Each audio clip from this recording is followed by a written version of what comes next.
Guys, gandang tanghali po sa mga follower ko dyan, supporter viewer. Yan po ang menu ko ngayon ay pritong manok. Yan ang ulam namin ngayon pang lunch. Yan, maaga ko magluto kasi papasok yung dalawang estudyante ko. Yan, yan po ang ulam namin pang lunch. Yan naman ang request ng dalawang apo ko. Nagprito na naman ng manok.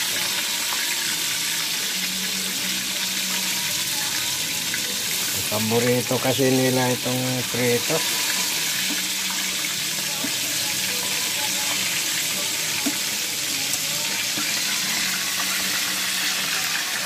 Yan, gandang tanghali po mga idol. Ayan, napiprito ako ng ulam namin pang lunch.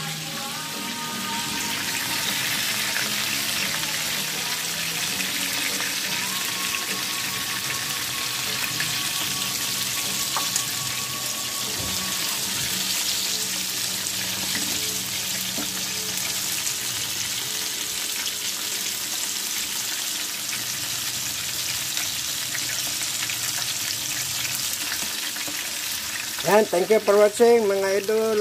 Thank you. Ayan, malapit na po maluto yan. Kakain na po tayo pag naluto. Thank you.